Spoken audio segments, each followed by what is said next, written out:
வணக்கம். டேன் தமிழொலியின் பிரதான செய்திகளுடன் நான் குணம் துஷ்யந்தன். வடக்கில் கனிவெடி அகற்றும் நடவடிக்கைகளை முன்னெடுப்பதற்காக ஜப்பான் அரசாங்கம் நிதியுதவி வழங்கியுள்ளது. வடக்கு மாகாணத்தில் மனிதாபிமான கனிவெடி அகற்றும் நடவடிக்கைகளை முன்னெடுப்பதற்காக ஜப்பான் அரசாங்கம் 4,77,185 அமெரிக்க டாலர்களை வழங்கியுள்ளது. அடிமட்ட மனித பாதுகாப்பு திட்டங்களுக்கான மானியுதவி திட்டத்தின் கீழ் கனிவெடி அகற்றும் திட்டத்திற்கான மானிய ஒப்பந்தத்தில் ஜப்பான் தூதுவர் ஆகியோ ஜொமேட்டா ஸ்கவிதா மனிதாபிமான உதவி மற்றும் நிவாரண திட்டத்தின் திட்ட மேலாளர் சர்ஜா ஆவர்த்தன ஆகியோர் நேற்று கையெழுத்திட்டனர். இந்த புதிய திட்டத்தின் கீழ் 1,80,000 சதுர கிலோமீட்டருக்கு அதிகமான நிலப்பரப்பில் கனிவெடி அகற்றும் பணிகளை மேற்கொள்ள முடியும்.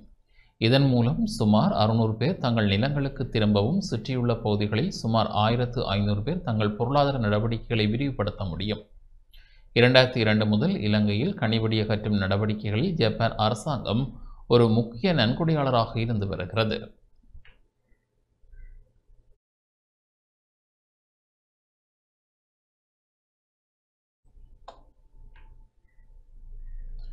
மதுவரி திணைக்கள போதைப்பொருள் ஒழிப்பு பணியகத்தின் 5 அதிகாரிகள் கைது செய்யப்பட்டுள்ளனர். மதுவரி திணைக்கள போதைப்பொருள் ஒழிப்பு பணியகத்தின் 5 அதிகாரிகள் குற்றப்புலனாய்வு திணைக்கள அதிகாரிகளால் கைது செய்யப்பட்டுள்ளனர். வாக்குமூலத்தை பதிவு செய்வதற்காக சென்றிருந்த போது இந்த 5 அதிகாரிகளும் கைது செய்யப்பட்டுள்ளனர்.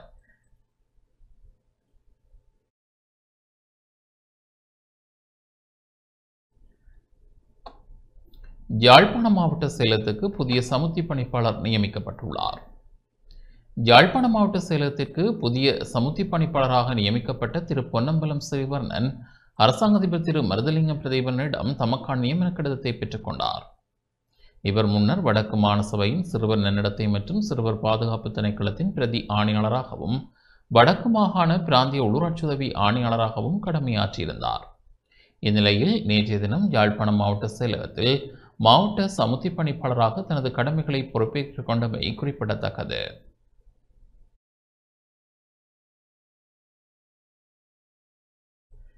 யாழ்ப்பாண போலீசார் நடாத்திய விசேட சோதனை நடவடிக்கைகளின் போது போதைப்பொருளுடன் 8 பேர் கைது செய்யப்பட்டுள்ளனர்.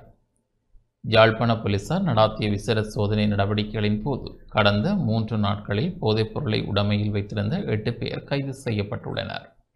160 மில்லிகிராம் ஐஸ் போதைப் பொருளுடன் 2 சந்தேக நபர்களும் போதை மாத்திரை, ஹெரோயின் மற்றும் மாவா என்பவற்றுடன் 6 சந்தேக நபர்களும் கைது செய்யப்பட்டனர். இந்நிலையில் சந்தேக நபர்களிடம் மேலதிக விசாரணைகள் முன்னெடுக்கப்பட்டு வருகின்றன. இதேவேளை 24, 25 வயதான 4 இளைஞர்கள் மணியந்தோட்டம் பகுதியில் போதைப்பொருளுடன் கைது செய்யப்பட்டுள்ளனர். யாழ்ப்பாண போலீஸ் புலனாய்வு பிரிவினருக்கு கிடைத்த இரகசிய தகவலின் அடிப்படையில் நேற்று மாலை போலீஸ் போதைப்பொருள் ஒழிப்பு பிரிவினரால் மேற்கொள்ளப்பட்ட சுற்றி வளைப்பின் போது கைது நடவடிக்கை முன்னெடுக்கப்பட்டதுடன் அவர்களிடமிருந்து 2 கிராம் 540 மில்லிகிராம் ஹெரோயின் கைப்பற்றப்பட்டது.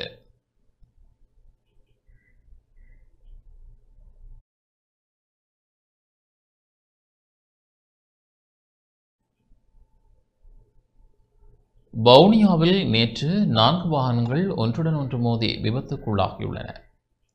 வவுனியாவில் A9 வீதியில் 4 வாகனங்கள் ஒன்றுடன் ஒன்று மோதி விபத்துக்குள்ளாகியுள்ளதாக ஓமந்தை போலீசார் தெரிவித்தனர். கள்ளிக்குளம் சந்தியில் இடம்பெற்ற விபத்தில் எவருக்கும் காயம் ஏற்படவில்லை. யாழ்ப்பாணத்திலிருந்து வவுனியா நோக்கி பயணித்த பட்டாரக வாகனம் முன்னே திடீரென வீதியை உடர்த்து பாய்ந்துள்ளது. இதனை அவதானித்த சாரதி விபத்தை தடுப்பதற்காக வேக கட்டுப்பாட்டை மேற்கொண்ட போது குறித்த வாகனத்தின் பின் வந்த ஜீப் ரக வாகனம் மற்றும் டிப்பர் வாகனங்கள் ஒன்றன் பின் ஒன்றாக மோதி விபத்துக்குள்ளாகின.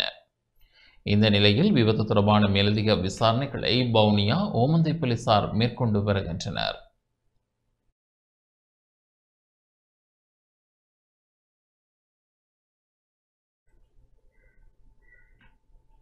முல்லைத்தீவு மாங்குளம் வீதியில் போலீஸ் ஜீப் ஒன்று விபத்துக்குள்ளானது. முல்லைத்தீவு மாங்குளம் வீதியில் மணவாளன் பட்ட முறிப்புக்கு அண்மித்த பகுதியில் நேற்று போலீஸ் ஜீப் ஒன்று தடம் புரண்டு விபத்துக்குள்ளானது. போலீஸ் ஜீப் முன்பாக திடீரென மாடுகள் குறுக்கே வந்தமையால் வாகனம் கட்டுப்பாட்டை இழந்து வீதியிலிருந்து விலகி தடம் புரண்டு விபத்துக்குள்ளானது. வாகனத்தில் பயணித்த சில போலீசார் சிறு காயங்களுக்குள்ளாகியுள்ளதாகவும் ஜீப் வாகனம் கடுமையாக சேதமடைந்துள்ளதாகவும் போலீசார் குறிப்பிட்டுள்ளனர். இந்த நிலையில் போலீசார் மேலதிக விசாரணைகளை மேற்கொண்டு வருவதுடன் சேதமடைந்த வாகனத்தை மீட்டுச் சென்றுள்ளனர்.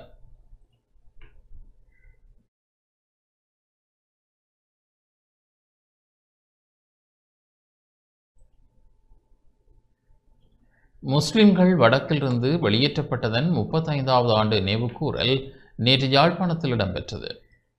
முஸ்லிம்கள் வடக்கிலிருந்து வெளியேற்றப்பட்டதன் 35வது ஆண்டு நினைவுகூரல் நேற்று மாலை யாழ்ப்பாணம் முஸ்லிம் சமூகத்தின் ஏற்பாட்டில் யாழ்ப்பாணம் உஸ்மானியா கல்லூரியில் இடம்பெற்றது. இதில் யாழ் கிளிநொச்சி ஜாமியத்துல் உலமா சபை தலைவர் மௌலவி A.M. அப்துல் அசீஸ், யாழ்ப்பாண பெண்கள் அபிவிருத்தி சபை தலைவர் ஜனபா என்சானா, யாழ் முஸ்லிம் மக்கள் சபை தலைவர் ஷுபியான், யாழ் மாநகர சபை உறுப்பினர் அப்துல்லா, முஸ்லிம் சமூகத்தின் உலமாக்கள், கல்வியாளர்கள், அரசியல் பிரதிநிதிகள், வர்த்தக பிரதிநிதிகள் என பலர் பங்கேற்றனர். இன்றைக்கு 35 வருடங்களாக நாங்கள் இதை சொல்லிக்கொண்டே இருக்கின்றோம். உங்களுக்கு தெரியும், இந்த 35 வருடத்துக்கு இடையில கிட்டத்தட்ட 1990ஆம் ஆண்டுல இருந்து 6-7 அரசாங்கங்கள் வந்து போய்த்தாங்க. முதலாவது சந்திரிகா அரசாங்கம் வந்த நேரத்தில் கேபினெட் மினிஸ்டர்களாக எங்கள முஸ்லிம் அமைச்சர்கள் இருந்தார்கள். இரண்டாவதாக மஹிந்த ராஜபக்ச அவர்கள் ஜனாதிபதியாக இருந்தார். மஹிந்த ராஜபக்ச 2 முறை ஜனாதிபதியாக இருந்தார். அதிலும் எங்களுடைய முஸ்லிம் அமைச்சர்கள், கேபினெட் மினிஸ்டர்மார்கள் முக்கியமான அமைச்சு பதவிகளில் இருந்தார்கள். மீள்குடியேற்ற அமைச்சு, எப்படிப்பட்ட அமைச்சு, வர்த்தக அமைச்சு, இப்படியான அமைச்சுகளில் இருந்தும் அதை விடுங்க, அப்படி இருந்து அதுக்கு பிறகு நல்லாட்சி அரசாங்கம் வந்தது, மைத்ரிபால சிறிசேனா அவர்கள். அதுக்கு பிறகு கோட்டபாயா வந்தார். அது எல்லாத்துலேயும் எங்களோட அமைச்சர்மார் இருந்தாங்க.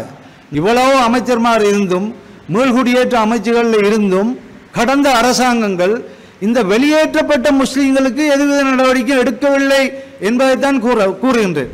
மீண்டும் இந்த மக்கள் யாழ்ப்பாணத்திலே வர வேண்டும் என்ற நோக்கத்தோடு குறுகிய காலத்தை அவர்கள் எடுத்துக்கொண்டாலும் கூட அவர்களால் வர முடியாமல் இருக்கின்றது.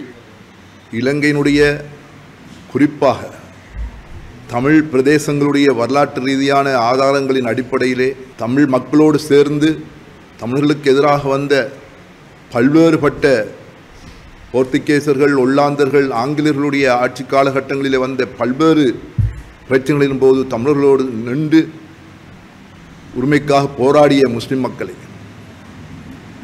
எவ்விதமான தயவு தாட்சணியமின்றி நியாயமான எந்த காரணங்களுமின்றி குறிப்பிட்ட கால அவகாசத்திற்குள் இந்த நிலம் தமிழ் ஈழத்துக்குரியது, தமிழ் ஈழத்தில் சம்பாதித்த அனைத்து சொத்துக்களையும் தமிழ் ஈழத்திலேயே கைவிட்டுவிட்டு வெறுங்கையோடு முஸ்லிம்கள் வாழ்ந்த பிரதேசங்கள் அனைத்தும் சுற்றி வளைக்கப்பட்டு துப்பாக்கி முனையிலே அனுப்பப்பட்ட அந்த வரலாறு என்றுமே முஸ்லிம் மக்களால், குறிப்பாக வடபகுதி முஸ்லிம் மக்களால் மறக்க முடியாத ஒரு நாள் தான். குறிப்பாக நான் சொல்லக்கூடிய விடயம், இதுவரைக்கும் யாழ்ப்பாண முஸ்லிம்கள் 2 மணி நேரத்தில் வெளியேற்றப்பட்ட எல்லா வகையிலும், அரசியல் ரீதியாகவும் பொருளாதார ரீதியாகவும் எல்லா வகையிலும் பின்னடைவில் இருக்கக்கூடிய குறிப்பாக யாழ்ப்பாண முஸ்லிம்களுடைய விடயங்களிலே கூடுதலான கவனம் செலுத்தப்பட வேண்டும். குறிப்பாக இதுவரையும் மீள் குடியேற்றம் என்பது எட்டா கனியாகவே, கண் துடைக்கப்பட்ட செயலாகவே இன்று வரையும் காணப்படுகின்ற எங்களுடைய மீள்குடியேற்றம், எங்களுடைய உரிமைகள், எங்களுடைய தேசம் அனைத்துமே எங்களுக்கு கிடைக்க வேண்டும். தொடர்பான வெளிநாட்டுச் செய்திகள்.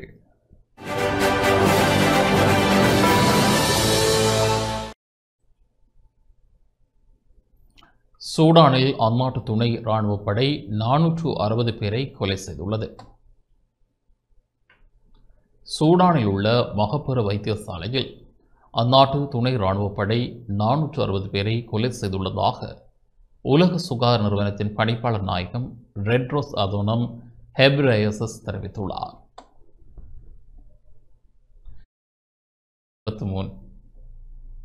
கடந்த 2023 ஏப்ரல் முதல் சூடான் இராணுவத்திற்கும் துணை படையினருக்கும் இடையே உள்நாட்டு போர் நடந்து வருகிறது. இந்த நிலையில் கடந்த செவ்வாய்க்கிழமை தங்கள் கட்டுப்பாட்டில் உள்ள மேற்கு டர்பர் பகுதியில் எல் பசார் நகர மகப்பேறு வைத்தியசாலைக்குள் இருந்த நோயாளிகள் அவர்களின் உறவினர்கள் உட்பட அனைவரையும் துணை இராணுவப் படையினர் கொலை செய்ததாக உள்ளூர் மக்கள் தெரிவித்துள்ளனர். இவ்வாறு நூற்றுக்கணக்கானோர் கொல்லப்பட்டதாக வெளிவந்த அறிக்கைகள் அதிர்ச்சி அளிப்பதாக உலக சுகாதார நிறுவனத்தின் பணிப்பாளர் குறிப்பிட்டுள்ளார். கடந்த ஜனவரி முதல் அக்டோபர் 20 வரை எல் பசாரில் 1350 பேர் கொலை செய்யப்பட்டதாக ஐக்கிய நாடுகள் சபை தெரிவித்திருந்த நிலையில் தற்போது இச்சம்பவம் பதிவாகியுள்ளது.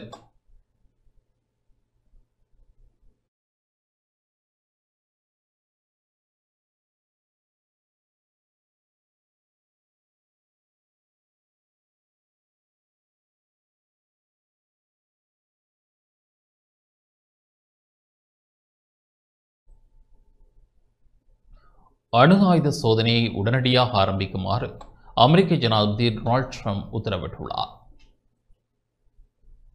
அணு ஆயுத சோதனையை உடனடியாக ஆரம்பிக்குமாறு அமெரிக்க ஜனாதிபதி டொனால்ட் ட்ரம்ப் உத்தரவிட்டுள்ளமை உலக நாடுகள் மத்தியில் பரபரப்பை ஏற்படுத்தியுள்ளது. தென்கொரியாவில் சீன ஜனாதிபதி ஷி ஜின்பிங்கை சந்திப்பதற்கு முன்பு அமெரிக்க ஜனாதிபதி சமூக ஊடகங்களில் அணு ஆயுத சோதனையை உடனடியாக தொடங்க உத்தரவிட்டதாக பதிவிட்டுள்ளார். சில நாட்களுக்கு முன்னர் ரஷ்யா 2 அணு ஆயுதங்களை சோதித்திருந்த நிலையில் இந்த உத்தரவு வெளியாகியுள்ளது.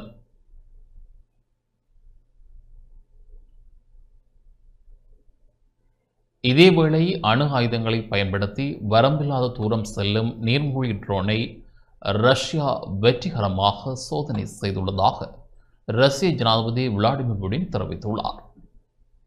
அணு ஆயுதங்களை பயன்படுத்தி வரம்பில்லாத தூரம் செல்லும் நீர்மூழ்கி ட்ரோன் போஸ்டிடான் சூப்பர் டாபிரோ வெற்றிகரமாக சோதனை செய்யப்பட்டது. இந்த ட்ரோன் ரஷ்யாவின் மிகவும் சக்தி வாய்ந்த ஏவுகணையை விட தாக்கும் திறன் கொண்டது.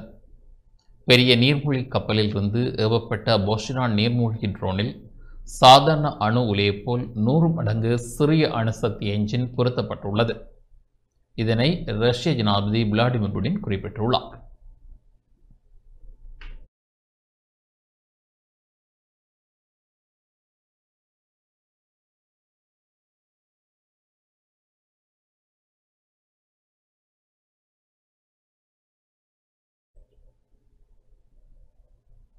இத்துடன் டான் தமிழொலியின் காலநேர பிரதான செய்திகள் நிறைவு பெறுகின்றன.